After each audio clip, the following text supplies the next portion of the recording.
Hello and welcome to টকবক। আমি স্বরলিপি, host of the podcast.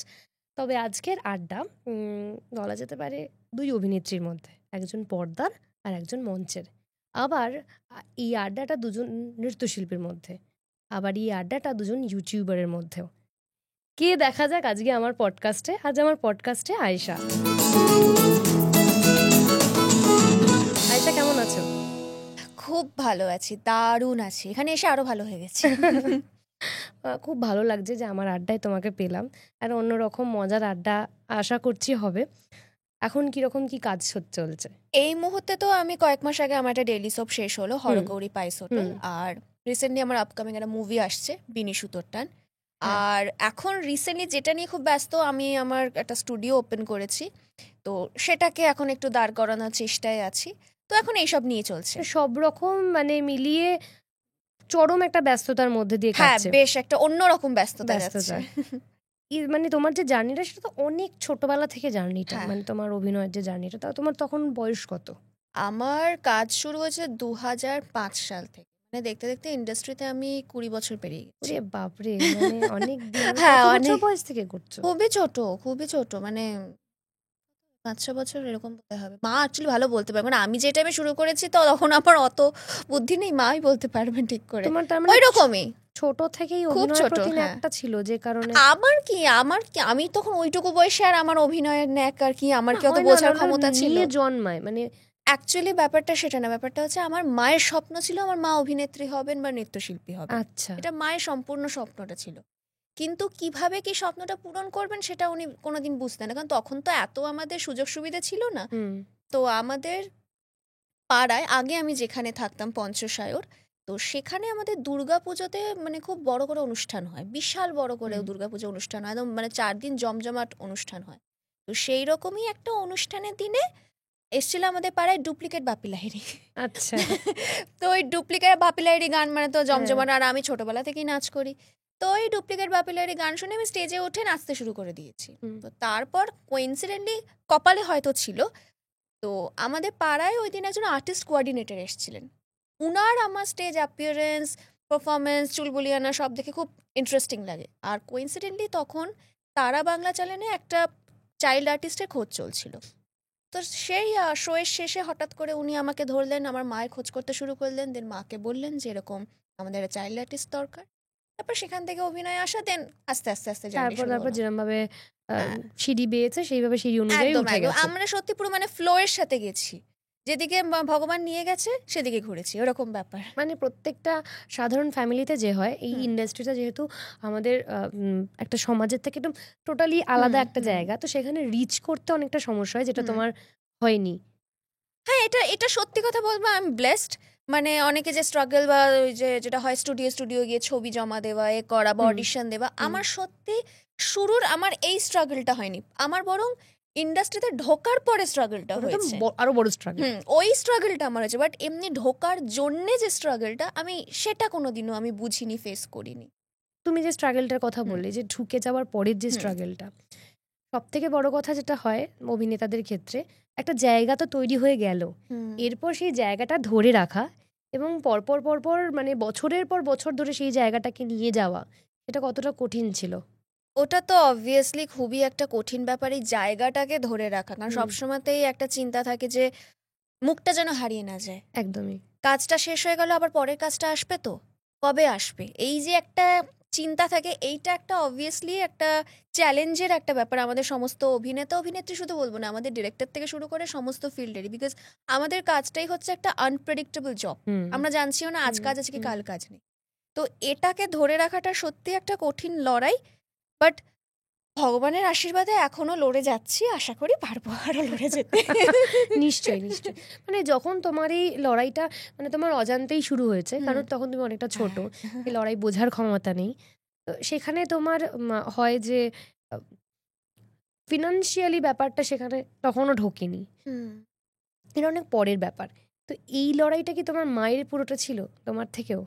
Obviously আমি যখন কাজ শুরু করেছি আমি তখন আর কি বুঝি, আমি তো তখন ছোট বাচ্চা। আর সব থেকে মজার ব্যাপার হচ্ছে আমি যে প্রথম কাজটা করেছি যেটা বললাম, ওটাতে আমার কোনো রেমুনারেশন ছিল না, জানো তো। আচ্ছা। টাকা যে নিতে হয় মা তো সেটাই জানতেন না। খুব ভালোবেসে প্রোডাকশন প্রচুর ভালো ভালো খাবার খাইয়েছিল, শুধু এটুকু জানি। কিন্তু তারপরে যখন মা মনে আছে বার্থডে পেয়েছিল, সেই টাকাটা মা ফ্রেমে বাঁধিয়ে রাখবে না কোথায় কি করবে বুঝতে পারি। ইভেন মনে আছে বাবা মাকে বলেছিল টাকাটা ফেরত দিয়ে এসো, তোমাকে মেয়ে টাকা দিয়ে মেয়ের কাজের জন্য টাকা দিয়েছে, তুমি সেটা নেবে কেন, মানে এরকম ব্যাপার। বাট অ্যাকচুয়াল যে স্ট্রাগল যদি বলে থাকে সেটা পুরোপুরি মায়ের, আমার কিছুই না। সে হ্যারাসমেন্ট ফেস করা হোক, রাতের পর রাত জেগে আমার পাশে লড়াই করা হোক, বা যা হয় যে ইন্ডাস্ট্রির বলে অনেক সময় তো অনেক নানান রকম আমরা মন্তব্য ফেস করে থাকি, তো সেইগুলো ফেস করা হোক, সবটা মাই করেছেন। যদি আমি মন্তব্য দূরেই রাখলাম, কারণ ওটা মানুষের বলা কাজ একদম। তো সেই ক্ষেত্রে যে হ্যারাসমেন্ট ধরো তুমি ফেস করেছো, সেরকম কিছু যদি আমাদের সাথে শেয়ার করো। হ্যারাসমেন্ট ছোটবেলায় তো অবভিয়াসলি অনেক রকমের ফেস করা আছে, বিকজ যা রটে কিছু তো বটে, আমাদের ইন্ডাস্ট্রিতে অনেক সময়তে অনেক রকম ইনসিডেন্ট ঘটে থেকে থাকে। তো আমি যেহেতু ছোট ছিলাম, আমি সেরকম কিছু ফেস করিনি, আমার মা ফেস করেছেন। একটা মানে এটা একটা খুব ইন্টারেস্টিং ইনসিডেন্ট। আমরা কাঁথিতে গেছিলাম একটা মিউজিক ভিডিও শ্যুট করতে, একটা ছোটোখাটো একটা প্রোডাকশন হাউস থেকে আমাদের নিয়ে যাওয়া হয়েছিল। তো অবভিয়াসলি আমি গেছি, আমার মাও গেছেন, তখন আমি নিজেই অনেক ছোট, আমি কোন ক্লাস হবে, হয়তো 2 কি 3-তে পড়ি। তো এরকম মা আমার সঙ্গে গেছেন, এবং আমাদের দুজনকে একটা আলাদা রুম দেওয়া হয়েছিল, মা মেয়ে, এবং আমাদের সঙ্গে আরও অনেক চাইল্ড আর্টিস্টরা ছিল, প্রত্যেকেরই আলাদা আলাদা রুম ছিল। মাঝরাতে 2টো কি 2:30 হয়তো এরকম হবে, যিনি ডিরেক্টর না, যিনি প্রডিউসার, উনি এসে হঠাৎ করে নক করেন, দরজায় এসে টক টক টক করে নক করেন। মা প্রথম দিন বুঝতে পারেন, মা দরজা খুলে দিলেন, হ্যাঁ বলুন। না এমনি আপনাদের কোনো অসুবিধা হচ্ছে কি না সেটা জানার জন্য। Okay fine. এবং আমরা মোটামুটি 2-3 দিন মতন ছিলাম ওখানে, কারণ আমরা একটা নয় 2টো ভিডিও শ্যুটের জন্য গেছিলাম। একটা আমাদের বাচ্চাদেরকে নিয়েছিল, একটা বড়দের ছিল, আর একটা কাপল ছিল। তো সেকেন্ড ডেতে আবার সেম ওই মাঝরাতে নক করে। এবারে মা বুঝতে পারছেন যে ওনার ইন্টেনশনটা ভালো নয়, এইরকম উনি নক করেন। এবং রাত্রিবেলা না আমি একদিন চিৎকার করে উঠেছি, আপনি বারবার করে এসে নক করেন কেন, আমাদের ঘুমোতে দাও। দেন এটা কোনোরকমভাবে বোধহয় ওনার মিসেসের কানে চলে যায়, কারণ ওনার মিসেসও ওখানে কিন্তু প্রেজেন্ট ছিলেন আমাদের ওই শ্যুটে। তো তারপর থেকে উনি কখনো ডিস্টার্ব করেননি। তো এইরকমই নানান রকম হ্যারাসমেন্ট মাই ফেস করেছেন, অনেক সময়তে অনেক অ্যাপ্রোচও মায়ের কাছে এসছেন। But I am proud of her. মা কোনোদিন যে লড়াই করেছেন, প্রতিবাদ করেছেন তা না, মা খুব বুদ্ধি নিয়ে সবটা এত সুন্দর করে ট্যাকেল করেছেন, তাই জন্যই বোধহয় আমি এগোতে পেরেছি। ঠিক, কারণ মা কোনোদিন এটা করেনি যে এই আপনি এটা করছেন কেন, কারণ এটা যদি করতাম হয়তো উনি আমার ক্ষতি করার চেষ্টা করতেন, যা হয়ে থেকে থাকে আমাদের ইন্ডাস্ট্রিতে। মা সবটাই এতটা বুদ্ধির সাথেই ট্যাকেল করেছে, যাতে যে ওনাকেও ডিরেক্ট কিছু আমি বলছি না যাতে ওনার ইগো হার্ট হয়, আবার এমন কিছুও করব না যেটাতে আমি নিজের সেলফ রেসপেক্ট লস করি। তো মা কোনোদিন তেমন কাজ করেননি, সেই জিনিসটা মা আমাকেও শিখিয়েছেন। এখন আমি বড় হয়েছি, এখন আমাকে অনেক সময় ফেস করতে হচ্ছে, তো আমিও সেই জিনিসটাকেই মেনটেন করার চেষ্টা করি। ঠিক। তারপর তো তোমার খনা একটা বিগেস্ট একটা ধাপও বলবো একটা, যেখানে তোমাকে প্রচুর মানুষের কাছে তুমি পরিচিত হলে এবং দারুণভাবে অ্যাকসেপ্টেড হলে, সেখানে যদি কিছু এক্সপিরিয়েন্স আমাদের সঙ্গে শেয়ার করো। খনার এক্সপিরিয়েন্স আমাদের সত্যি না একটা অদ্ভুত, মানে এটা একটা কপালই বলবো আমি। যখন খনাটা শুরু হয় আমি যখন জয়েন করছি তখন 2010, খনা বোধহয় 8 কি 9 সালে বোধহয় শুরু হয়েছিল, ছোট খনা ঐশী শুরু করেছিল। প্রথম যখন টেলিকাস্টটা শুরু হয়, আমার দিদা, উনি এখন নেই, উনি ডাই হার্ড ফ্যান ছিলেন। প্রথম প্রোমোটা দেখে আমার মাকে ফোন করে বলেছিল, শোন না এই খনা বাচ্চাটা তো নিশ্চয়ই বড় হবে, আমাকে দিদা নুম্পু বলে ডাকতেন, দেখবি ওই হবে বড় খনা, আমাদের নুম্পুই করবে বড় খনা। আর মা মজা করে বলেছিল যে মা তুমি আশীর্বাদ করো যেন তোমার নুম্পুই বড় খনাটা হয়। তো তারপরে 1 বছর পর তো হঠাৎ করে শুনতে পেলাম যে এবারে খনা বড় হবে, মেজো খনা হয়ে ঢুকবে, তারপরে বড় খনা আসবে। Okay fine. বাট আমরা এবার জানি না কোথায় কি অডিশন দেওয়া বা কোথায় কি যোগাযোগ করবো। তো আমি তখন একটা প্রজেক্ট করছিলাম আকাশ বাংলায়, চ্যাম্পিয়ন। সেখানে হঠাৎ একদিন একজন আমাদের ড্রেসার বললো যে দিদিও আমাদের এরকম খনা সিরিয়ালে না বাচ্চা খুঁজছে, তুমি একটু যোগাযোগ করো না, যদি ওখানে ওকে নিয়ে যাওয়া হয়, দেখো যদি অডিশন দেওয়াতে পারে। লাক বাই চান্স আমাদের কলও এলো। তারপরে আমি একটা অন্য কাজে গেছিলাম দাসানি স্টুডিওতে, যেখানে খনা শুটিং হতো, অন্য প্রোডাকশন হাউসের একটা কাজে গেছিলাম। সেখানকার আমাদের খনার যিনি প্রোডাকশন ম্যানেজার ছিলেন, উনি হঠাৎ দূর থেকে আমাকে দেখতে পেয়ে আমার হাতটা না এরকম করে ধরে বললো, এই তো পাইছি। উনি বাঙাল ভাষায় কথা বলতেন, বলে নিয়ে সোজা খনার অফিসে নিয়ে চলে গেল। দেখো দেখো দেখো এই মেয়েটার বয়স ঠিক আছে, এর অডিশন নেওয়া যেতে পারে। রাতারাতি কল টাইম সবকিছু দিয়ে দিল। পরের দিন আমি অডিশন দিলাম, ঠিক আছে হলো, সবার অডিশন খুব ভালো লাগলো। তারপর থেকে যখন যেখানেই যাচ্ছি না কেন সবাই, এই তুমি খনার অডিশন দিয়েছো, খনাতে না বাচ্চার অডিশন চলছে।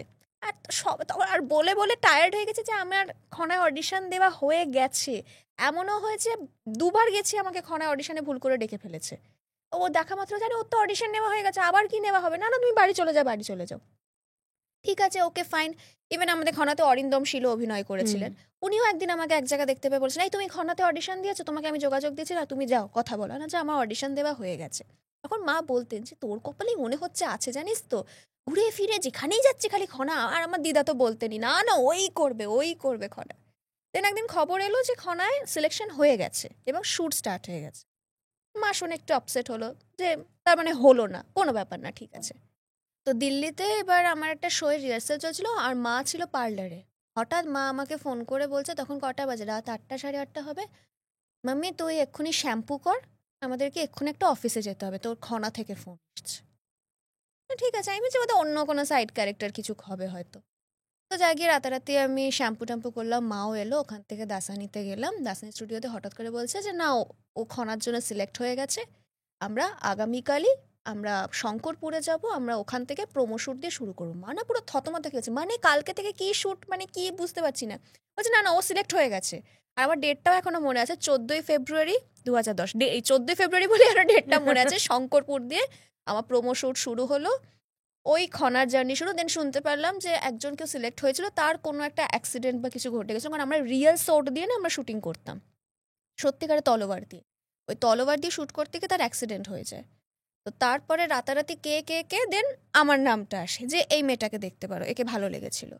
তো দেন আমি সিলেক্ট হলাম, ওইভাবেই আমার খনা শুরু। আর গিয়ে খনার বচন মিলে গেল একদম। আর আমি তো বলি এটা যে আমার খনাটা হয়েছে আমার দিদার ব্লেসিংসে।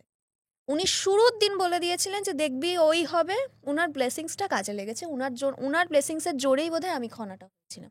এবং অদ্ভুতভাবে আমি তো ছিলাম শুধু মেজো খনা হয়ে, ভগবানের আশীর্বাদে এবং অডিয়েন্সের ভালোবাসায় এতটা ভালো রেসপন্স পাই যে পরে মেজো থেকে আমাকেই বড় খনা করে দেওয়া হয়, আর তারপর আমাকে দিয়ে শেষ হয় খনা। তো সিনেমার জার্নি একটা আলাদা আর টেলিভিশনের জার্নি একটা আলাদা। একদম অবশ্যই। টেলিভিশনের জার্নি মানুষের ড্রয়িং রুমে অবধি, মানে ড্রয়িং রুম অবধি পৌঁছে যায়, ড্রয়িং রুম কেন বেডরুমেও পৌঁছে যায়, প্রত্যেকটা ঘরে ঘরে পৌঁছানো যায়। সেক্ষেত্রে তুমি যে যে চরিত্র করেছো সেই চরিত্র অনুযায়ী তো প্রচুর মানুষের ভালোবাসা পেয়েছো। তো সেরকম কোনো এক্সপিরিয়েন্স আছে যেখান থেকে তুমি, মানে ভক্তরা যেরকম হয়, কারণ খনার প্রচুর ফ্যান ফলোয়ার্স ছিল, প্রচুর খনারই এক্সপিরিয়েন্স আছে। শো করে ফিরছি এবং যা হয় গ্রামের দিকে শো করলে এরকম করে দাঁড় করিয়ে দিয়েছে, তো হঠাৎ করে জানলা দিয়ে বার করে আমি হ্যান্ডশেক করছি। ড্রাইভার যিনি, সে লক্ষ্য করেছে আমার হাতটা ছুঁয়ে সে তার বাচ্চাদের মাথায় এরকম করে আশীর্বাদ দিচ্ছে, নে খনার মায়ের আশীর্বাদ নে। এটা একটা। আর একটা মনে আছে, আমি যেখানে থাকতাম আগে পঞ্চশায়ের, আমরা না অনেক সময় কী করতাম, আর্লি কল থাকলে আমাদের 5টা পুকুর নিয়ে পাড়াটা, তো কী করতাম ভোরবেলা আমি আর না পুকুরে চলে যেতাম, পুকুরে গিয়ে স্নান করতাম। তো সেরকমই পুকুরে গেছি স্নান করতে, অনেকক্ষণ ধরে দেখতে পাচ্ছি একজন বয়স্ক মহিলা, উনি দাঁড়িয়ে আছেন ওই পুকুরের ঘাটে, মন দিয়ে উনি দেখছেন। তারপরে মা বলে যে আপনি কি কিছু বলবেন? হ্যাঁ আমি বলতে চাইলাম, হ্যাঁ বলুন। না ও কি খনা মা? বলছে যে হ্যাঁ। তখন যে আমি খুব বড় ভক্ত, আমি সিরিয়ালটা মন দিয়ে খুব দেখি, আমি ভাবতে পারছি না যে আমি ওকে এখানে সামনাসামনি দেখছি। তখন মা আস্তে করে বলছে যাও যাও যাও ওনাকে গিয়ে প্রণাম করো। এবার প্রণাম যেই করতে গেছি, না না মা তুমি প্রণাম করো না, তুমি তো খনা মা, তুমি প্রণাম করো না, তুমি বরং আমাকে আশীর্বাদ দাও। বলে উনি আমাকে জড়িয়ে ধরে ওনার হাত আমার হাত ওনার সারা গায়ে বোলাচ্ছে, আমি তোমার থেকে আশীর্বাদ নিচ্ছি। আর মনে মনে ভাবছি উনি সত্যিকারে আমাকে ভগবান ভেবে নিয়েছেন।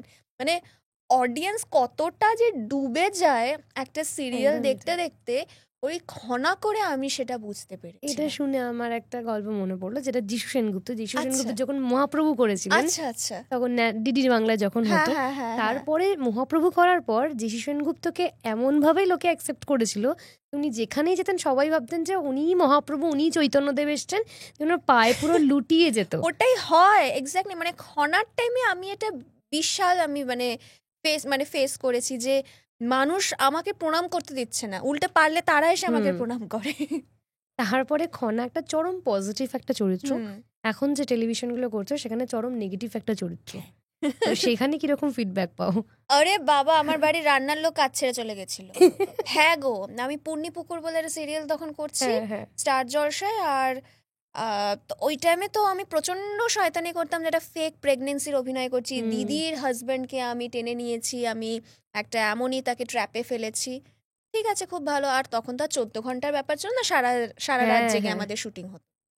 ওই রকমই সারা রাত জেগে শুটিং হয়েছে। ঘুম থেকে উঠে সবে আমি এসছি, আর সবে আমার মা তখন একটা রান্নার লোক রেখেছে, যে এত রাত জেগে শুটিং হচ্ছে, মায়েরও এনার্জি দিচ্ছে না এসে রান্না বান্না করা। ঠিক আছে, এবার উনি রান্না করছেন, মায়ের সাথে খুব গল্প করছেন, গল্প করতে করতে উনি ঠিক এরম করে আমাকে দেখলেন, আমিও দেখছি ওনাকে। এই অসভ্য মেয়েটা এই বাড়িতে থাকে, আমি এখানে রান্না করব না বলে খুন্তিটা পুরো ছুঁড়ে ফেলে দিলেন। মা না থতমত খেয়ে গেছে যে মানেটা কি, মানে কি বলছে এটা, আমার মেয়ে কোথায় কি করেছে, তুমি জানো কি করছে টিভিতে, জানো টিভিতে কি করছে, দিদির বরকে কেড়ে নিচ্ছে বলে উনি লিটারেলি, মানে আমার মা বোঝাতেই পারছে না যে ওটা অভিনয় বা ওটা ওখানেই শেষ, এখানে আমার মেয়ে সেটা না। উনি কিছুতেই কাজ করলেন না, উনি কাজটা ছেড়ে দিয়ে চলে গেলেন। আমার মা তারপর বলে, তোর জন্য কি আমি রান্নার লোক রাখতে পারবো না বাড়িতে? প্রচুর বার হয়েছে, রাস্তাতেও হয়েছে, আমাকে ধরে আমাকে বলেছে তোমাকে মেয়ে ঠাটিয়ে চড় মারবো। তুমি স্যাটিসফাইং লাগে না অ্যাকচুয়ালি, মানে অনেকে বোধহয় ভাবে এ বাবা কি হচ্ছে, বাট আমি এটাকে অ্যাওয়ার্ড হিসেবে নিই যে আমার অভিনয় দেখে মানুষের মনে আমি এতটা রাগ আনতে পারছি যে আমাকে বিশ্বাসযোগ্যতা থাকলে এটা হয়, যে রাস্তায় ধরে বলছে তোমাকে মেয়ে ঠাটিয়ে চড় মারবো, বা রান্নার লোক ছেড়ে দিয়ে চলে যাচ্ছে। তো এটা যেমন একটা ফানি ইনসিডেন্ট, তেমন আমার কাছে একটা স্পেশাল মোমেন্টও। আচ্ছা, মানে তুমি ছোটবেলা থেকে নাচ শিখেছো, অভিনয়টা একদম ছোটবেলা থেকে করছো, নাচটাও কিন্তু আমি সেভাবে শিখিনি, যেটা তুমি করছো সেটা একদম নিজের থেকেই। হ্যাঁ, নাচটাও কিন্তু প্রপার যদি কেউ বলে যে আমি ট্রেনিং নিয়েছি, দেন নো, আমি নাচ কোথাও শিখিনি। জাস্ট যেটা আমার বেসটা একটুখানি আছে সেটা হচ্ছে কত্থক, যেটা আমি 9 মাস শিখেছি। বাট ওয়েস্টার্ন যেটা এখন আমি বেশি করে থাকি, ওয়েস্টার্ন, এটার আমার প্রপার কোথাও কোনো ট্রেনিং আমি কোথাও শিখিনি। যা শেখা টিভি, দেন আমার ডান্স বাংলা ডান্সের মঞ্চে, আর ইউটিউবে এখনো আমি শিখছি ওই নানান রকম ফোন ভিডিও এরকম ভাবে। তখন তো ইউটিউব ছিল না বা ফোন ভিডিও ছিল না, বুগি বুগি এসব বুগি ছিল। হ্যাঁ, ঠিক ঠিক। বাবা কত বয়স্ক লাগছে নিজেকে। না, যারা 90s কিড সবাই জানে, খুব প্রিয় শো ছিল আমার। একদম একদম একদম ওই সব ওই রকম মা টিভিতে ওই শো গুলো চালিয়ে দিত, আর মা বলতো দেখে দেখে দেখ, কর, চেষ্টা কর। তারপর মা অনেক সময় আমাকে বলতেন এরকম স্টেপ কর, ওরকম স্টেপ কর, এইভাবে শেখা। বাট প্রপার শেখা কিন্তু আমার নেই, আমি কোথাও শিখিনি প্রপারলি। ওই যে হয় না, ভেতর থেকেই জন্ম নেয় বিষয়টা, মানে জন্মেছই ওই, ওটাও মায়ের জন্যই বলবো, কারণ আমি মায়ের মুখে গল্প শুনেছি, মা যখন ক্যারি করছেন আমার 6 মান্থস, তো সেই অবস্থায় মা পার্টিতে খুব ডান্স এরকম করতো, তখনই মাকে বলেছিল যে তোমার মেয়ে তো নাচুনে হবে। তো একদমই সেটাই হয়েছে। তো তাহলেও নাচের স্টেপস হয়, আমি জানি যে আমি এভাবে দেখছি, এইভাবে আমাকে নাচতে হবে, একটা ব্যারিয়ার আছে। আর অভিনয় যেটার কোনো ব্যারিয়ার নেই, যেটা কোথাও শেখানো যায় না, তো সেখানে অত ছোটবেলায় একটা ক্যামেরা, অত লাইটস, অত টেকনিক্যাল ব্যাপার স্যাপার, অনেক কিছু, ক্লোজ কাটে কিভাবে যাবে, মাস্টারে কিভাবে যাবে, এত কিছু কিভাবে ম্যানেজ করলে, মানে অত ছোট বয়স, হ্যাঁ, মানে সেটা কিভাবে আসে? মানে এখানে বড়রা ক্যামেরার সামনে লিটারালি থতমত খেয়ে যায়। বরং আমি বলবো ছোটবেলাতে যারা অভিনয় শুরু করেন না, তাদের জন্য একটা প্লাস পয়েন্ট, তারা তো কিছু বোঝে না, তাদের যেভাবে যেটা বোঝানো হয় শেখানো হয়। কি অত বড় বড় লাইটস, অত বড় বড় ক্যামেরা, এত লোকজন, মানে ভয় করেনি বা কিছু একটা হয় না? আমিও একটা অন্য টাইপেরই ছিলাম। খুব ডানপিটে ছিলে কি? হ্যাঁ, আমি বড্ড ডানপিটেই ছিলাম। ডানপিটেরাই ট্যালেন্টেড হয়। হ্যাঁ, আচ্ছা, মানে সত্যি কথা, এটা অনেক ডাক্তাররাও বলেন, সাইকোলজিস্টরাও বলেন যে বাচ্চা শান্ত বলে গর্ব করবেন না, বরঞ্চ তারা দুরন্ত কিনা। খুবই তাই, মানে বলছেন না, আমি ছোটবেলা থেকে স্টেজে, আমার কাছে তো স্টেজের কোনো ভয় ছিলই না আমার কাছে। এবার ওখানে গিয়ে অবভিয়াসলি হ্যাঁ একটা অন্যরকম পরিবেশ, কিন্তু আমার কোনোদিনও ভয়, যেটুকু আমার মনে আছে আমি যে ছোট বয়স থেকে কাজটা শুরু করেছি, যে আমি কোনোদিন ভয় পাইনি। যেরকম ভাবে বলতো আমি সেরকম ভাবে বলে দিতাম। ইভেন আমার মনে আছে আমি প্রথম ক্যামেরার সামনে যে শটটা দিয়েছিলাম সেটা পুরো 1 টেকে ওকে দিয়েছিলাম, একবারের জন্য আমি কোনো এনজি শট দিইনি। বরং বড় হয়ে আমি অনেক ঘাবড়েছি, এক্স্যাক্টলি বড় হয়ে, বরং আমি প্রথম যখন মানে একটু বড় বয়সে একটা মেগাতে বড় ক্যারেক্টার করতে শুরু করলাম, যে চ্যাম্পিয়ন, প্রথম দিন আমি 13খানা এনজি শট দিয়েছিলাম।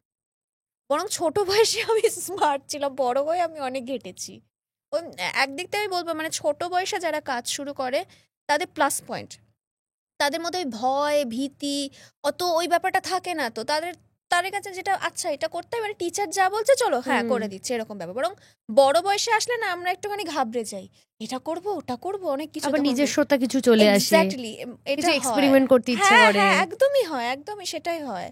মানে এখনকার যখন বাচ্চাগুলোকে আমি দেখি ওরা কাজ করছে, আমি বরং ভাবি যে আমি কি এতটা স্মার্ট ছিলাম, মনে হয় না। রে পাকা ওরে বাপ রে বাপ, আমি তো লাস্ট একটা প্রজেক্ট যখন করলাম আলোর কোলে, ওখানে যে বাচ্চাটা ছিল ও আমাকে আড়াখাটে বেচে দিয়ে কিনে আবার আড়াখাটে বেচে দিতে পারবে, এত স্মার্ট ওরা, এত স্মার্ট। ও আমাকে শেখাতো রিল কিভাবে করতে হয়, মানে এত এখন ওরা আরো প্রো হয়ে গেছে। আমরা তখন আমাদের বেলায় কি ছিলাম জাগিয়ে, সত্যি কথা। এই যে তারপর তুমি সোশ্যাল মিডিয়া এতটা অ্যাক্টিভ, তারপর কন্টেন্ট ক্রিয়েশনে হঠাৎ কন্টেন্ট ক্রিয়েশন কেন? তোমার তো মানে ব্যাক টু ব্যাক টেলিভিশন চলছে, তার সঙ্গে সঙ্গে এখন সিনেমাও চলছে, চেঙ্গিস থেকে তোমার একটা বড় ব্রেক হলো, হঠাৎ কন্টেন্ট ক্রিয়েশন কেন? যখন আমি একটা প্রজেক্ট করছিলাম কাঞ্চি বলে, আমি এটা লাস্ট একটা যখন প্রজেক্ট করলাম 2022 হবে, তো কাঞ্চি করার পর আমি মাঝখানে প্রায় 9 মাস মতন বাড়িতে বসেছিলাম। ওই যে বললাম আমাদের ইন্ডাস্ট্রিতে তো কোনো ঠিক নেই, আনপ্রেডিক্টেবল।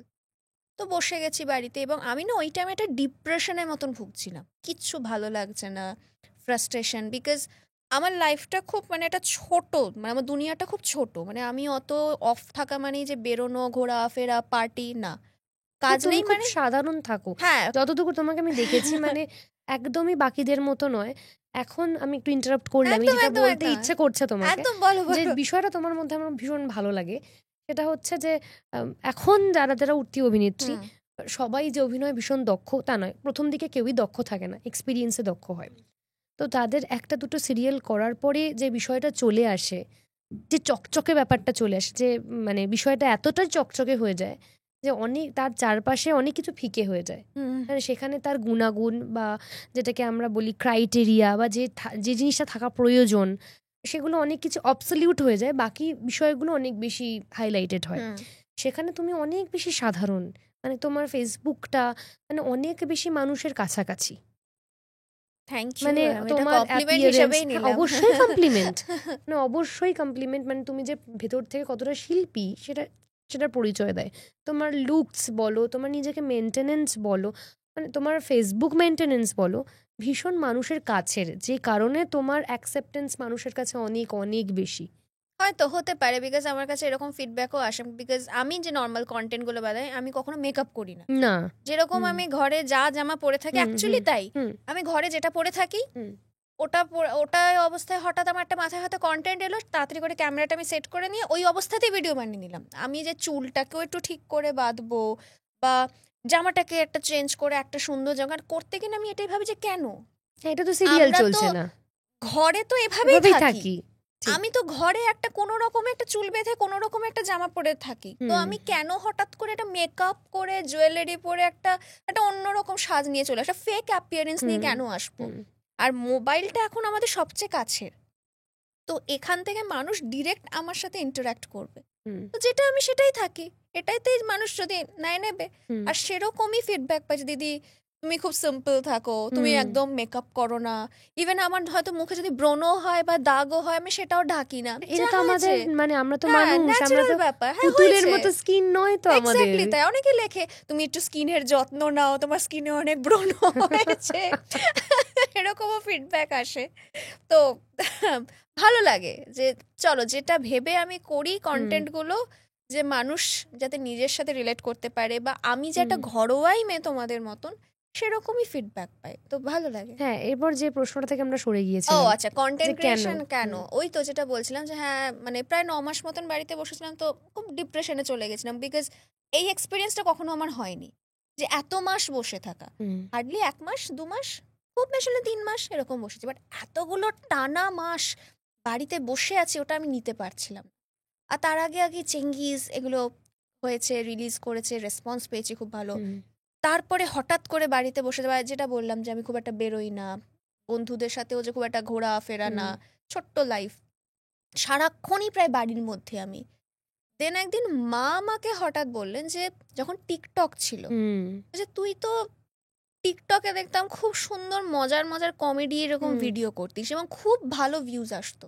তো এখন দেখছি তো সবাই খুব ফেসবুকে ভ্লগ করছে, রিল বানাচ্ছে, তো তুই তো এরকম ট্রাই করতে পারিস। রিল আমি বানাতাম, মোটামুটি রিল বানাতাম, আর ভ্লগও করতাম টুকটাক, বাট আমি না একটু আবার ইন্ট্রোভার্ট। মানে এই যে এখন এখানে যা কথা বলছি, এক্ষুনি অন্য কোনো জগতে বা অন্য কোনো মানুষের সামনে চলে আমি একটু চুপ, আমি জাস্ট এরকম হয়ে যাই। তো ভ্লগটাও আমি ঠিক খুলে সেভাবে করতে পারতাম না। তো মা বলছে দেখ না, চেষ্টা করে দেখ না কিছু একটা। ব্লগ না পারিস, কমেডিটাই কর, তুই তো ভালো কমেডি পারিস, তুই তো খুব সুন্দর সুন্দর স্ক্রিপ্ট লিখিস। আমি একটা টাইম না স্ক্রিপ্ট লিখতাম খুব, আচ্ছা। এমনি কোথাও দিইনি, কিন্তু এমনি নিজের মনেও তো বাড়িতে বসে বসে লিখতাম। মা বললো যেটা দেখ, যদি চেষ্টা করতে পারিস, আর যদি তোর কোনো হেল্প লাগে আমি তো আছি, চলো আমি তোর সাথে অভিনয় করে দেবো। Okay fine. তো একদিন বসে বসে ভাবলাম যে তাহলে একটা মাকে নিয়ে একটা করি। আর আমার মায়ের বন্ডিংটা এমনি দিদি নাম্বার ওয়ানের ফলে প্রচুর মানে মানুষের থেকে ভালো একটা রেসপন্স পায়। তো তাহলে দেখি মাকে নিয়ে করি। তো এরকমই মাকে নিয়ে একটা কমেডি কন্টেন্ট বানিয়েছিলাম, যে মা আমাকে পা হাত পা ধরে বাড়ি থেকে টানতে টানতে বার করে দিচ্ছে, এরকম একটা কমেডি ছিল। সেই ভিডিওটা একদিনের মধ্যে মিলিয়নের উপর ভিউজ পায় আমার ফেসবুক পেজে। তখনই মানে হঠাৎ করে একটা যেন এই ক্লিকটা পেয়ে গেল। একটা ওকে, তাহলে এটাতে ওয়ার্ক করা যেতে পারে। মাও বললো দেখেছিস, মায়ের কথা শুনতে হয় জন্যই বলে। মা বললো দেখ এবার এটার উপর চেষ্টা কর। দেন আমি এবারে কমেডি, আমি বুঝতে পারলাম যে তার মানে লোকে আমার ডান্সের সাথে সাথে কমেডি কন্টেন্টটাকেও ভালো নিচ্ছে, এবং আমি ফোকাস তারপরেই কমেডির ওপরেই করলাম। তারপরে আরো অনেক নিয়ে এক্সেস স্টোরি, যদি ইউটিউবার যদি শাশুড়ি মা হয়, তারপরে ইউটিউবার জামাই, প্রচুর এরকম আছে। আমি এই রকম নানান কন্টেন্টের উপর স্ক্রিপ্ট লিখতে লিখতে লিখতে করতে শুরু করলাম। তারপর ভগবানের আশীর্বাদে দেখতে দেখতে মানুষের থেকে প্রচুর ফিডব্যাক। ইভেন আমি তো বলবো আমার 20 বছরের ক্যারিয়ারে ছোট পর্দা থেকে আমি যে ভালোবাসাটা পেয়েছি তার থেকে অধিক ভালোবাসা পাই আমি মোবাইলের জগৎ। রাস্তায় বেরোলে মানুষ আমাকে চিনতো, জানতো, ছবি তুলতো আলাদা, বাট জবে থেকে আমি মোবাইলের জগতে এসেছি, আমার ভালোবাসাটা এখান থেকে এতটা হয়ে গেছে।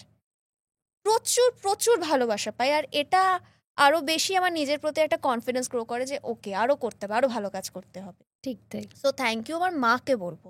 মা আমার মাথায় এটা ঢোকালো যে এটার উপর ওয়ার্ক কর, আর ওই আমি ওয়ার্ক করা শুরু করলাম, এখনো করছি, আশা করবো আরো করে চলবো। সিরিয়ালও তো 14 ঘন্টা 16 ঘন্টা শুটিং হয়, এখন সেটা কমে 14-16 ঘন্টায় ঠেকেছে। এই সময়টা যখন তোমার সিরিয়াল চলছে, এই সময় তুমি কন্টেন্ট ক্রিয়েশনটা মানে কখন করো আর কি? ওই শুটের মাঝেই, মানে যখন আমরা গ্যাপটা পাই, মানে যেমন এই আলোর কোলে যখন এই প্রজেক্টটা করছিলাম, আমার যে হাজবেন্ড হতো দেবময়দা, যাকে মানুষ রিয়েল লাইফে আমার বর বানিয়ে দিয়েছে, তো আমি আর দেবময়দা যখনই গ্যাপ পেতাম, তো তখনই আমরা গিয়ে ঝটপট ঝটপট করে আমরা নিজেদের পুরো সেট আপ নিয়ে থাকতাম, জানো তো, মাইক, ট্রাইপড স্ট্যান্ড বা কাউকে একটা জোগাড় করে নিতাম, ওই তখনই বানিয়ে নিতাম। আর নয়তো যেদিন যেদিন আমার অফ ডে থাকতো সেদিন বাড়িতে আমি একসঙ্গে 6-7টার উপর কন্টেন্ট বানিয়ে নিতাম, আর শুটে বসে বসে ওগুলো আমি এডিট করতাম এইভাবে। বাপরে, মানে নিজেই এডিট করা, এডিট যা দেখো সব আমার নিজে, ওরে বাপরে, সব নিজেই করি।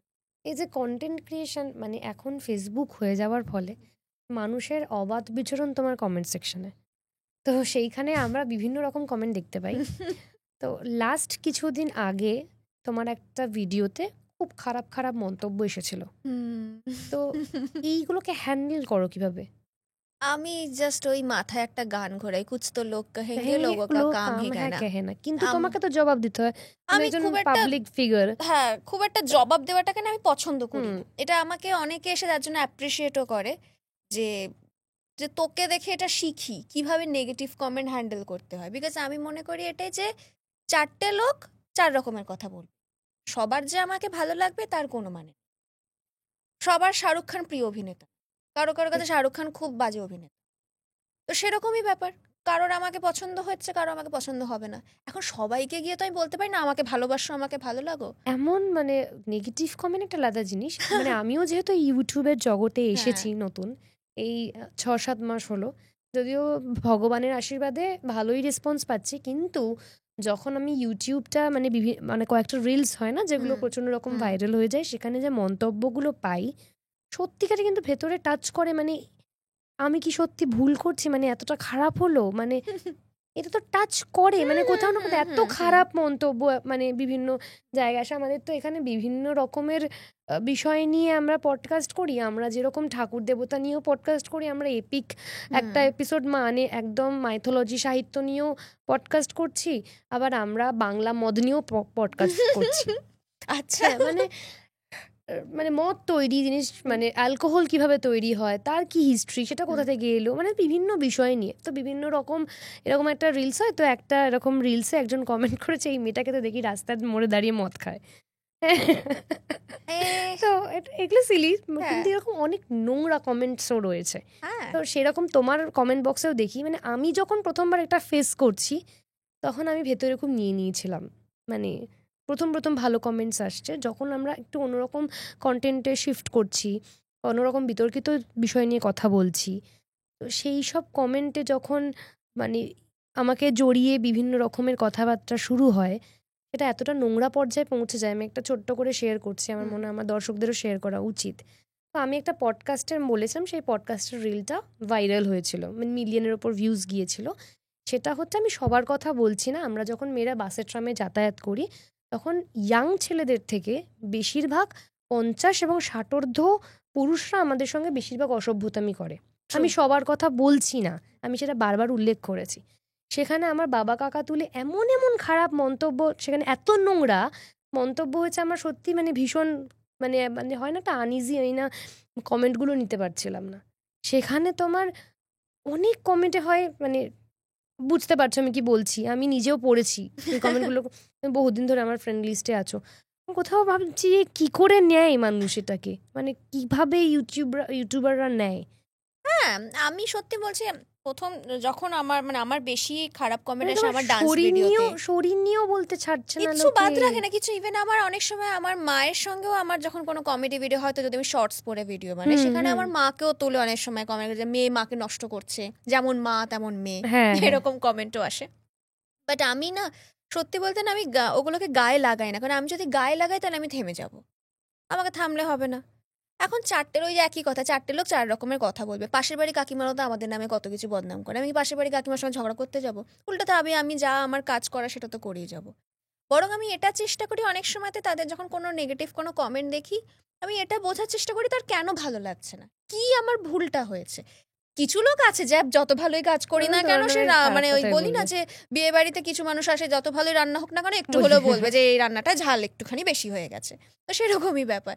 তো কিছু কমেন্টে আমি আসলে অবজার্ভ করি যে কেন তার পছন্দ হচ্ছে না, সত্যি কি কিছু আমার ভুল হচ্ছে? কারণ এমনটা হতে পারে না যে সবসময়তে উনি ভুল আমি ঠিক, আমি ভুল হতেই পারি। তখন আমি সেটার চেষ্টা করি চলো পরের কাজে আমি চেষ্টা করি, ঠিক আছে শর্টস তার দেখে আপত্তি হচ্ছে, চলো আমি শর্টস পরবো না, না হয় আমি এইটুকু শর্টসে দেখে এত বড় শর্টস পরবো।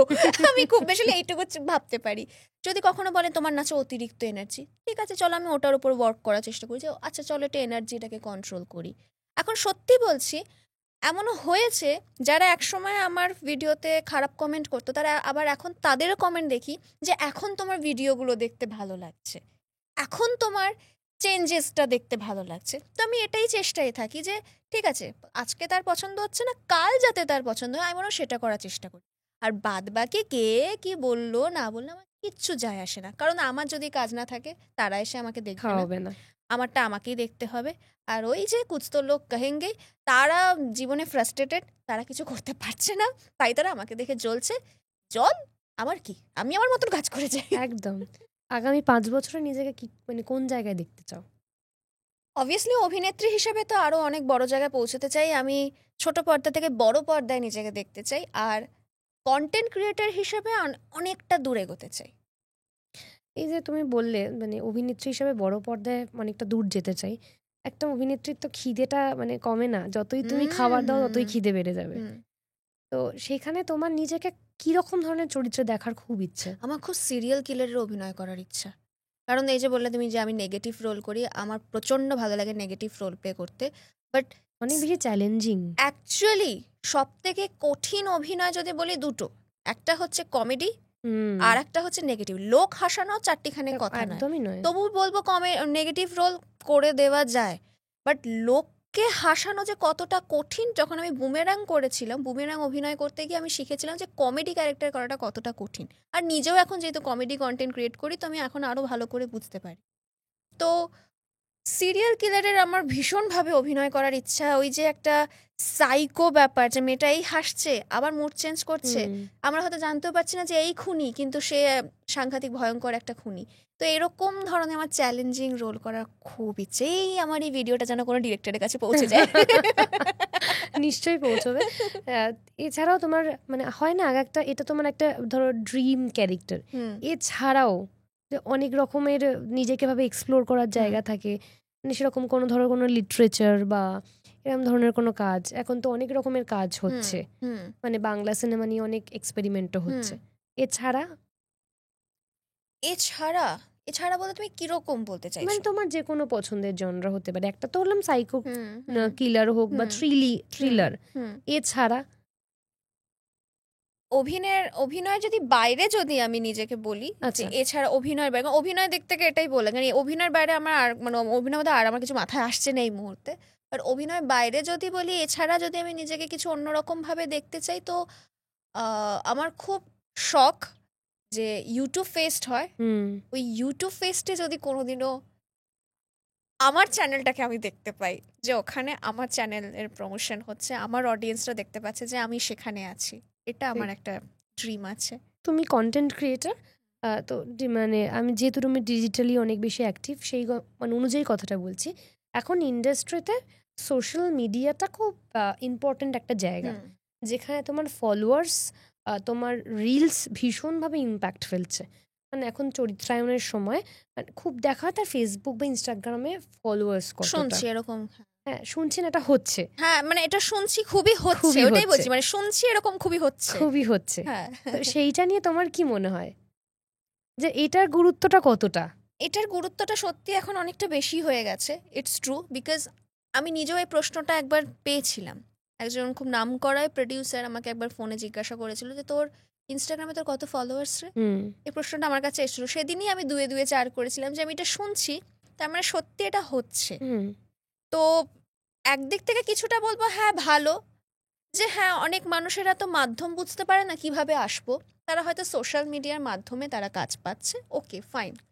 আবার কিছু দিক থেকে আবার আমি বলবো খারাপও হচ্ছে, অনেক ভালো ভালো অভিনেতারা আছে যারা বসে আছে, তারা হয়তো এই ফলোয়ার্সের অভাবে তারা কাজ পাচ্ছে না। তো আমার নিজে পার্সোনালি এটা মনে হয় যে এটা কোথাও একটা প্রোডাকশন হাউসের ভাবা উচিত যে আগে তাদেরকে জায়গাটা দেওয়া হোক যে মানুষগুলো সত্যি অভিনয়টা করতে পারে, আর যারা সোশ্যাল মিডিয়া থেকে চান্স পাচ্ছে তাদেরকে দুম করে একটা মেইন ট্র্যাকে কাস্ট না করে তাকে অন্য একটা ক্যারেক্টারে কাস্ট করা হোক, যাতে তাকেও একটা সুযোগ দেওয়া হলো।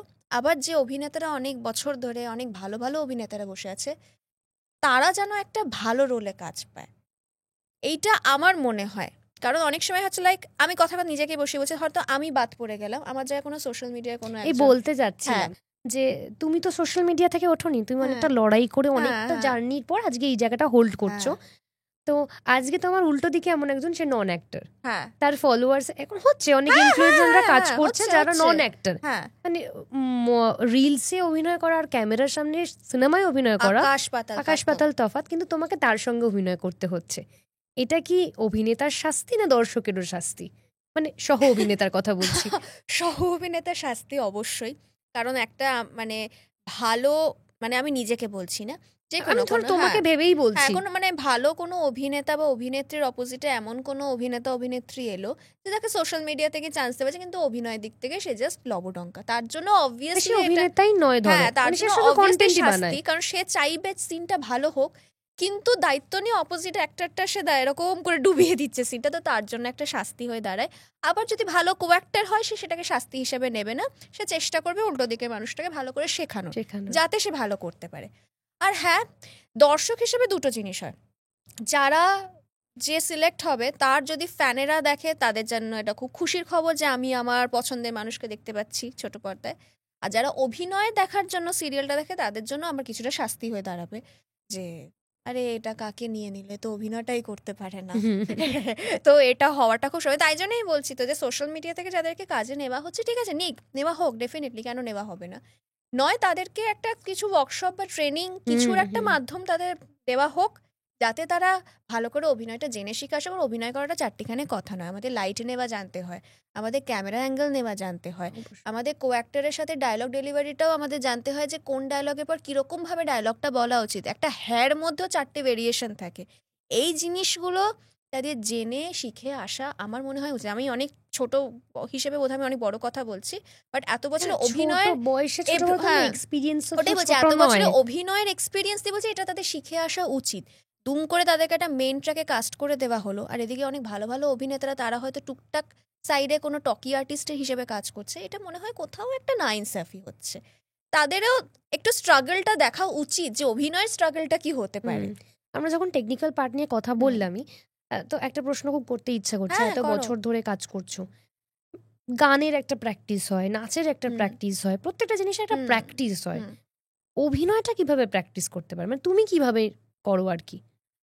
আমি তো মানে কোথাও তো অ্যাক্টিং ইনস্টিটিউট এরকম তো আমি যা শিখেছি প্র্যাকটিক্যালি শিখেছি। ইনস্টিটিউট আমাদের কলকাতায় খুবই ফেক, ওপেনলি বলছি। মানে ওটাই বলছি, ইভেন আমার কাছেও ফোন আসে, যেহেতু আমার ডান্স স্কুল আছে, অনেকে আমাকেও ফোন করে এখানে কি অ্যাক্টিং শেখানো হয়। আর আমি ডিরেক্ট বলি যে অভিনয়টা না শেখানো যায় না, ওটা নিজের মধ্যে এক নম্বর একটু থাকতে হয়, ওটা প্র্যাকটিক্যালি করতে করতে শেখা হয়। মানে আমাকে কেউ ধরে বেঁধে অভিনয়টা শেখায়নি যে এভাবে হ্যাঁ বলো, এভাবে না বলো, এভাবে কেউ শেখায়নি। সিনিয়রদের দেখে দেখে শিখেছি, আর বাকিটা নিজে কাজ করে করে শিখেছি। আমি যেভাবে অভিনয়টা যেটুকু যা পারি, যেটুকু যা শিখেছি, এই আমার এই কাজের মাধ্যমেই শিখেছি। আর এমনি টাইমে আমি যেটা ওয়ার্ক করে থাকি, অবভিয়াসলি যখন আমার সিন হয়তো আমার যখন শর্ট হচ্ছে না, আমার সামনে যদি কোনো সিনিয়র অ্যাক্টর বা সিনিয়র কোনো জুনিয়রও যদি কেউ কাজ করে, আমি তাকে অবজার্ভ করি যে সে কিভাবে ডায়লগটা বলছে। বা অনেক সময়তেই হয় যে কোনো নিউ কামারও এমন একটা ডায়লগ বললো যেটা শুনে আমার খুব ভালো লাগলো, যে ভাই ডায়লগ ডেলিভারিটা তো খুব ভালো লাগলো, এটা আমি নিলাম।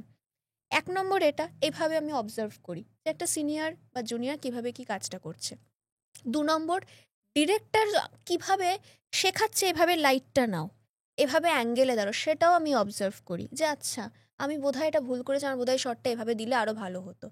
এটা হলো ক্যামেরা, এটা হচ্ছে শ্যুটে আমি কিভাবে ওয়ার্ক করি। আর অফে যখন থাকি, আমি রাস্তাঘাটে যখন হাঁটাচলা করি, আমি সমস্ত মানুষদেরকেও অবজার্ভ করি। রাস্তায় যখন কেউ ধর ফুল বিক্রি করছে, সে ফুল বিক্রেতা মাসিটাকে আমি অবজার্ভ করি সে কীভাবে বসে ফুলটা বিক্রি করছে। আমি বাড়িতে এসে না ওটা প্র্যাকটিস করি যে আচ্ছা আমার যদি একটা কোনোদিন এরকম ক্যারেক্টার আসে, তাহলে আমি এইভাবে তাহলে কথা বলবো। কাজের মাসি যখন বাড়িতে আসে, কাজের মাসিটা কিভাবে কথা বলছে, সে কিভাবে আমাদের সাথে ঝগড়া করছে, আমি ওটাও অবজার্ভ করি যে আচ্ছা এই রকম বডি ল্যাঙ্গুয়েজটা হলে তাহলে এই ক্যারেক্টারটা ফুটবে। এইভাবে ওয়ার্ক করি। আর অবভিয়াসলি আমি অনেক সময় মুভি, সিরিজ, দেন অনেক মানে সিনিয়র অ্যাক্টরদের তাদের অনেক সময় অনেক ভিডিওস দেখি, তারা কীভাবে টিপস দেয়, এইগুলোর উপর নানা রকম করি। আয়নার সামনে দাঁড়িয়ে ওয়ার্ক করি, প্র্যাকটিস করি, নিজের পুরনো অভিনয়গুলো দেখি যে কতটা খারাপ অভিনয় করেছি, এই সিনটা এখন যদি করি তা আরও কত বেটার হতে পারে, এই রকম। এবং তোমরাও শোনো, মানে এইভাবে ওয়ার্ক করতে হয়। অভিনয় করাটা সহজ নয়, একদম সহজ নয়। এই ক্যামেরার সামনে 15 সেকেন্ডের একটা রিল বানিয়ে দিলাম বা 1 মিনিটের একটা কন্টেন্ট ক্রিয়েট করে দিলাম, মানে আমি বিশাল অভিনেতা হয়ে গেলাম, একদম না, একদম ইজি নয়। ইজি ভাবলেই খুব ভুল ভাবা হচ্ছে। যদি সত্যি তোমাদের অভিনয় অভিনেত্রী হওয়ার শখ থাকে, দেন এগুলোর উপর একটু ওয়ার্ক করো, প্র্যাকটিস করো, ডেফিনেটলি হবে। যে বলে না যে অভিনয় হচ্ছে খাদক শিল্প, আর অভিনেতারা হচ্ছে সব থেকে বড় খাদক, যে কোনো কিছু ছাড়ে না, সবকিছু নিংড়ে নিজের মধ্যে আনবে। একদমই। বলে না নিজের মা মারা গেলেও যখন কাঁদছি তখন কিভাবে কাঁদছি ভেতরে চলতে থাকে, আমি কিভাবে কাঁদছি। একদমই তাই, একদমই সেটাই হয়। আমি নিজের এক্সপিরিয়েন্স দিয়েই বলছি। আমার দিদা যখন চলে যান, আমি ওই টাইমে আমার মধ্যে যে কষ্টটা হচ্ছে না, বিশ্বাস করো, আমি না ওই কষ্টটাকে আমি মাথায় ঢুকিয়েছিলাম যে এই টাইমে এটা যে শারীরিক কষ্টটা, ফেশিয়াল এক্সপ্রেশন, শারীরিক যে কষ্টটা হচ্ছে, কিভাবে নিঃশ্বাসটা নিচ্ছি, আমি কিভাবে ভেঙে পড়ছি, কিভাবে আমি বসছি, বা লোককে কিভাবে সান্ত্বনা দিচ্ছি, এটাকেও আমি ভেবেছি, এটাকেও আমি ওয়ার্ক করেছি। এটা অটোমেটিক্যালি চলে আসে, কিন্তু একদম হয় তাই। মানে ইনফ্যাক্ট বাবা মায়ের মধ্যেও যখন ঝগড়া হয়, আমি না বিশ্বাস করে মানে আউট অফ দ্য মাইন্ড আমি তাদেরকে আমি বাবা মায়ের ঝগড়া হচ্ছে দেখি না, আমি দেখি বডি ল্যাঙ্গুয়েজটা কি যাচ্ছে, কোন কথাটার সাথে কি টোনটা যাচ্ছে, যাতে আমিও ভবিষ্যতে যদি কোনো এরকম ক্যারেক্টার করি, যাতে ব্যাপারটা ন্যাচারাল লাগে, অ্যাক্টিং না লাগে। সবাই ভাবে যে অ্যাক্টিং করছি, অ্যাক্টিং না, আমার ন্যাচারাল লাগতে, যাতে মানুষ কানেক্ট করতে পারে। একদমই তাই। আমি ওইগুলোর উপর খুব ওয়ার্ক করি, খুব। তোমার কিছু মানে মেমোরিজ যেগুলো তোমার সারা জীবন সাথে থেকে যাবে? মেমোরিজ তো বাবা প্রচুর প্রচুর। প্রচুর, কোনটা ছেড়ে কোনটা বলবো। তবে ভেরি রিসেন্ট বলবো না, একটু পুরনোর একটা খুব ভালো মেমোরি, সেটা দেবদার সাথে। সেটা হচ্ছে 2014 সালে ডান্স বাংলা ডান্স সিজন 8-এ আমরা 13 জন সেলিব্রিটি ঢুকেছিলাম টপ 13 পার্টিসিপেন্টদের সাপোর্ট করার জন্য। তো সেই শোটাতে আমার দেবদার সাথে খুব ভালো আলাপ হয়। আর দেবদা আমাকে ভালোবেসে কিডো বলে ডাকতো, কারণ সব থেকে ছোট আমি ছিলাম তাই, আর সব থেকে ছোট বলতে সব থেকে ছোট খাটো ছিলাম বলে তাই সেই জন্য আরো কিডো বলতো। তো ওকে ওখানে দেবদার সাথে খুব ভালো ইন্টারাক্ট হয়। দেন 1 বছর পর 2015 সালে, তখন আমি সবে সবে বেহালাতে আমি একটা নতুন ফ্ল্যাট কিনেছি, সেখানে একটু একটু করে থাকতাম আমি মা। তো প্রায় রাত 12টা কি 12:30 নাগাদ হয়তো হবে, এরকম ফোন এসছে, মায়ের ফোন। মা ফোন ধরেছে উল্টো দিক থেকে, হ্যাঁ আয়েশা? বলছে না আমি আয়েশা না, আমি আয়েশার মা বলছি। ও আচ্ছা ঠিক আছে, হ্যাঁ আমি না দেব বলছি। আমি বলছি হ্যাঁ দেব বলো। মা ভেবেছে আমাদের এক পরিচিত একজন আছে যে অ্যাড এজেন্সির কাজ চালায়। তো আমি ভাবলাম বোধহয় যে মেবি সে হবে, সরি আমি না, মা ভাবলো ওটা মেবি সে হবে। তো তখন মা বলছে যে হ্যাঁ বলো। বলছেন আপনি বুঝতে পেরেছেন তো আমি কে বলছি? তখন মা বলছে হ্যাঁ হ্যাঁ দেব তো, হ্যাঁ হ্যাঁ দেব বলো কি বলছো। আবার দেবদা বলে আপনি বোধহয় বুঝতে পারছেন না, আমি দেব দেব বলছি। মা তখনও বলছে হ্যাঁ দেব বলো, বুঝতে পেরেছি, কেমন আছো, কি খবর বলো। লাস্টে বেচারা দেবদা এইভাবে বলতে বাধ্য হয় আমি ডান্স বাংলা ডান্সের ক্যাপ্টেন দেব, অভিনেতা আমি সেই দেব বলছি। কিছুক্ষণে মা ব্ল্যাঙ্ক হয়ে যায়, আর আমি পাশের ঘর থেকে শুনতে পাচ্ছি মায়ের মধ্যে যেই কনভারসেশনটা চলছে। হঠাৎ মা চিৎকার, হ্যাঁ তুমি সত্যি দেব বলছো, সত্যি আমাদের দেবদা, আমাদের দেবদা, হ্যাঁ হ্যাঁ আমি সত্যি আপনাদের দেবদাই বলছি, এবার কি আয়েশাকে আমি পাবো? দাঁড়া দাঁড়া দিচ্ছি দিচ্ছি, আমার তো বিশ্বাসই হচ্ছে তুমি ফোন করেছে বলে। মা ছুটে এই মামি দেবদা ফোন করেছে। আমিও তাই, কোন দেবদা? আরে আমাদের দেবদা, ডান্স বাংলা ডান্স ক্যাপ্টেন দেবদা, দেবদা দেবদা ফোন করেছে। আমি তো আমারও বিশ্বাস হচ্ছে না। আমি ধরে হ্যালো, হ্যাঁ আয়েশা আমি দেব বলছি। না না 1 মিনিট, তুমি সত্যি আমাদের দেবদা বলছো? বলছে তোকে কি এবার আমি ছবি পাঠাবো তাহলে কি তুই বিশ্বাস করতে পারবি? হ্যাঁ রে আমি দেব বলছি, দেবদা বলছি, এবার কথাটা শোন, খুব আর্জেন্ট। আলাম 1 মিনিট দাঁড়াও, আমি লাফিয়ে নি, তুমি আমায় ফোন করেছো এটা তোমাকে বিশ্বাস করতে হবে তো নাকি আগে? বলছে তুই পরে লাফাবি, আগে তুই শোন। লাভ এক্সপ্রেস বলে দেবদা যে মুভিটা হয়েছিল, ওই মুভিটাতে একটা খুব ইম্পর্টেন্ট ক্যারেক্টার ছিল যাকে দিয়ে গল্পটা শুরু ছিল, বড় সাহেবদার অপোজিটে। সেই ক্যারেক্টারটার জন্য একটা মেয়ে খুঁজছে, তো দেবদা আর তুলিকা বসু ওনার দুজন মিলে আমার নাম রেফার করে যে আয়েশাকে দেখতে পারো, আয়েশাকে ভালো মানা। আর 2014 সালে দেবদা যেহেতু দেখেছে আমাকে, দেবদা ভাবছে যে 1 বছরের মধ্যে হয়তো আমি একটু বড়সড় হয়ে গেছি। দেবদা বলে শোন আমি তোকে এক্ষুনি গাড়ি পাঠাচ্ছি, তোর লোকেশন পাঠা, তো তুই একটুখানি লোকেশনে আয়, হয়তো তোর আজকে লুক সেট হবে, যদি মনে হয় ঠিকঠাক সব, তো আজকে থেকে তোর শ্যুট স্টার্ট হয়ে যাবে। ওকে ফাইন ঠিক আছে। দেবদার পার্সোনাল গাড়ি এলো, লাল বাতিওয়ালা। মাঝরাতে গাড়ি ঢুকছে, দেবদার গাড়ি ঢুকছে, আমি তো এক্সাইটেড। এবার শর্টস পরে আমি গেছি, আর আমি না খুব বেশি শর্টসই পরি। গেছি, দেবদা এসছে, দেবদা ফার্স্টে এসে না থমকে গেছে দেখি, কারণ তখন আমি আরো রোগা হয়ে গেছিলাম। মা তুই 1 বছরে বড় হোসনি, তুই তো আরো ছোট হয়ে গেছিস। কেন? বলছে তোর অপোজিটে তো বড় সাহেবদা। কোন সাহেবদা? বলছে বড় সাহেবদা। এবার উনি এসে বলছে ইমা ওকে তো আমার মেয়ে লাগবে, ও কি আমার বউয়ের রোল করবে। ডিরেক্টর রাজীব দাও এলো, রাজীব দাও দেখে বললো না ওকে অনেক ছোট লাগবে, ঠিক যাবে না, বয়স আন্দাজে ওকে বড্ড ছোট লাগবে, যতই শাড়ি টাড়ি পরানো হোক না কারণ মুখটাই তোর খুব বাচ্চা বাচ্চা। তুলিকা আন্টিও বললো যে হ্যাঁ আমি ভেবেছি বোধহয় একটু বড় হয়েছে, ও তো সেই ছোটখাটোই রয়ে গেছে। তারপরে দেবদা আয়েশা, আর দেবদা আমার মানে কি বলবো, মানে এত he so humble, so down to earth. সে বারবার Ayesha I am very sorry, Ayesha I am very sorry, আমি এত রাত্রে তোকে হ্যারাস করলাম, তখন অলরেডি মানে মাঝরাত 2:30 এরকম বাজে। আর দেবদা বিশ্বাস করো আমার কাছে এটা কিচ্ছু ম্যাটার করছে না, আমার জাস্ট এটাই ভাবছি যে বারবার করে তুমি আমাকে পার্সোনালি ফোন করেছো, তোমার গাড়ি তুমি আমার বাড়িতে পাঠিয়েছো, তুমি আমার সামনে দাঁড়িয়ে তুমি অ্যাপোলোজাইজ করছো যে হলো না বলে, এটাই আমার কাছে পাওনা, আর কিচ্ছু আমার চাই না। তখন দেবদা সবে এমপি হয়েছে, তার থেকেও বড় কথা হচ্ছে ওইটা। তাও না না I am very sorry, very sorry, আমি তোকে কথা দিচ্ছি আমরা আবার কাজ করবোই করবো, ডেফিনেটলি আমরা কাজ করবো। আর নো প্রবলেম, তুমি যে বললে আমার কাছে এটাই অনেক, দ্যাটস ইট। তারপরে দেবদার সাথে আমার দেখা হয় হচ্ছে 2019 কি 20 সালে এরকম দেখা হয়েছিল। ইভেন তখনও দেবদা দেখা হয় ফার্স্ট কথা, তুই কি একটু বড় হয়েছিস? না না, তুই এখনো সেই ছোটটাই আছিস, তুই বড় হবি না। তো মানে এটাই ভালো লাগে যে একজন এত বড় একজন আমাদের বাংলা সুপারস্টার দেবদা, তার এত হিউজ ফ্যান ফলোয়িং, কিন্তু সে আদতে এতটাই হাম্বল, এতটাই ডাউন টু আর্থ, সাধারণ, যে এটা সত্যি শেখার মতন, জানার মতো। দেবদা ইভেন মজা করে বলে যে কাজের দিক থেকে তুই আমার সিনিয়র, আমি তো তোর থেকে জুনিয়র। আর আমি হতে পারে, বাট এখন বাই পজিশন তুমি আমার থেকে সিনিয়র, তোমার পরিচিতি হিউজ, বাট তারপরও তুমি যে এইভাবে আমাদের সাথে ইন্টারাক্ট করো, আমার সব থেকে বড় কথা যে তুমি আমাকে পার্সোনালি ফোন করেছো যে তুই আছিস কিনা ফ্রি বল, আর এইভাবে বলছো যে আমি ক্যাপ্টেন দেবদা বলছি। তো এটাই আমার কাছে পাওনা। আর সত্যি অনেক কিছু শিখেছি ওই টাইমটা, অনেক শিখেছি দেবদার কাছে। এই মোমেন্টটা আমি মানে একটা শেখার মতন একটা ব্যাপার। যদি বলি নাচ আর অভিনয় দুটোর মধ্যে কোনটাকে এগিয়ে রাখবে?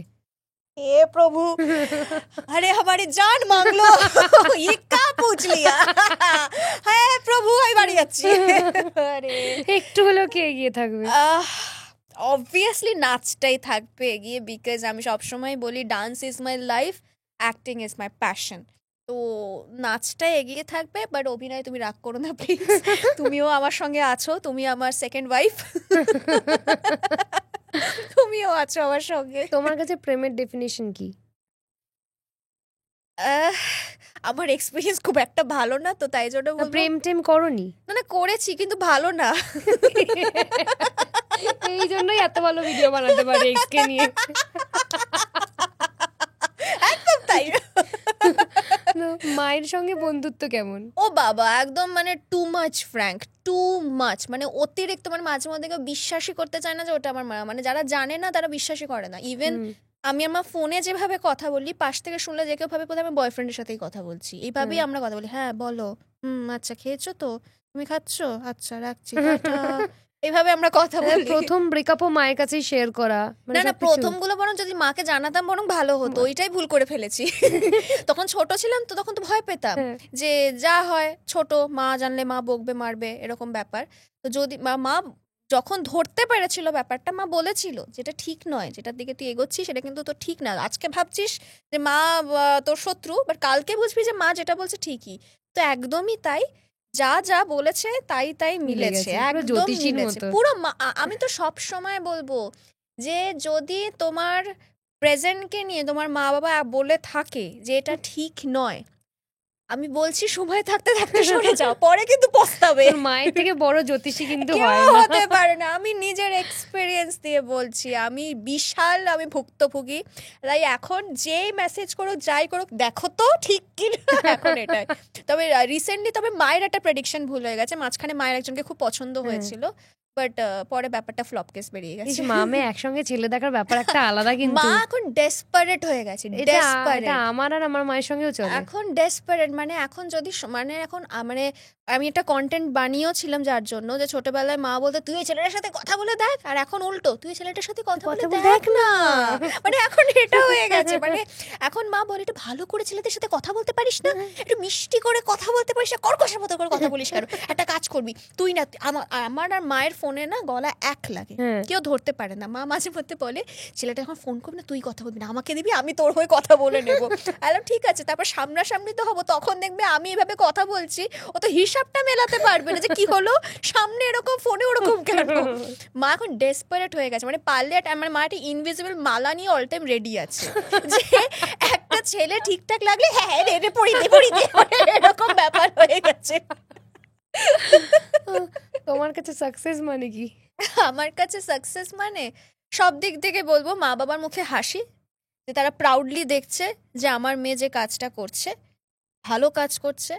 আমার কাছে সাকসেসের মানে এটা যে আমি আয়নার সামনে এসে যখন দাঁড়াই আমি নিজের সাথে নিজে চোখ মেলাতে পারি, এটা আমার কাছে সাকসেস। আর রাস্তায় বেরোলে যখন মানুষেরা এসে বলে তোমাকে দেখে আমি ইন্সপায়ার হয়ে আমি এই ভিডিও বানাচ্ছি, বা তোমাকে দেখে ইন্সপায়ার হয়ে আমি ডান্স শুরু করেছি, আমার কাছে সাকসেস মানে। বেশ, দর্শকদের উদ্দেশ্যে কি বলতে চাও? দর্শকদের উদ্দেশ্যে বলবো এটাই, যারা আমাকে ভালোবাসো তাদেরকে অবভিয়াসলি থ্যাংক ইউ, যারা আমাকে পছন্দ করো না তাদেরকে লাভ ইউ। এত মিষ্টি করে উত্তর, এই হেটার্সদেরকে এইরকম উত্তর দেওয়া একদম। আমি তো হেটার্সদেরকে বরং থ্যাংক ইউ বলি, কারণ তাদের জন্য ভিডিওগুলো বেশি ভাইরাল হয় এবং তাদের জন্য আরো বেশি করে আমার মধ্যে জেদ চাপে যে আরো ভালো কাজ করতে হবে এবং থামলে চলবে না। জ্বলতে রহো, হাম জ্বলাতে রহেঙ্গে। কারেক্ট আছে। এবার বলো টকবকে এসে কেমন লাগলো? টকবকে এসে ভীষণ ভালো লাগলো। অনেক নতুন নতুন কোয়েশ্চেন আমি পেলাম, কারণ একঘেয়ে ইন্টারভিউ দিয়ে দিয়ে আমি হাঁপিয়ে গেছি। এখানে কোয়েশ্চেন আমরা তো ইন্টারভিউ নিইনি, আমরা তো আড্ডা মেরেছি। একদমই তাই, মানে একরকম মানে কোয়েশ্চেন না, অনেক তাও আমাদের টাইম লিমিট একটা থাকে বলে তাই, তাহলে এই আড্ডা চলতেই থাকবে, একদমই চলতেই থাকবে। এবং তোমার সাথে আলাপ হয়ে খুব ভালো লাগলো। এন্ড থ্যাংক ইউ টকবক ফর ইনভাইটিং মি, খুব ভালো সময় কাটালাম। Thank you so much. আপনাদের এপিসোডটা কেমন লাগলো অবশ্যই আমাদেরকে জানান। ভালো লাগলে লাইক, কমেন্ট, শেয়ার, যেটা আমি প্রত্যেকটা এপিসোডে বলতে বলতে হাঁপিয়ে গেছি। এবার যদি সাবস্ক্রাইব না করেন তাহলে আমি জিভ বার করে দেবো, আর পারছি না এক কথা বারবার বলতে। যাই হোক, পরের এপিসোড আসছে খুব তাড়াতাড়ি, ততক্ষণ স্টে টিউনড।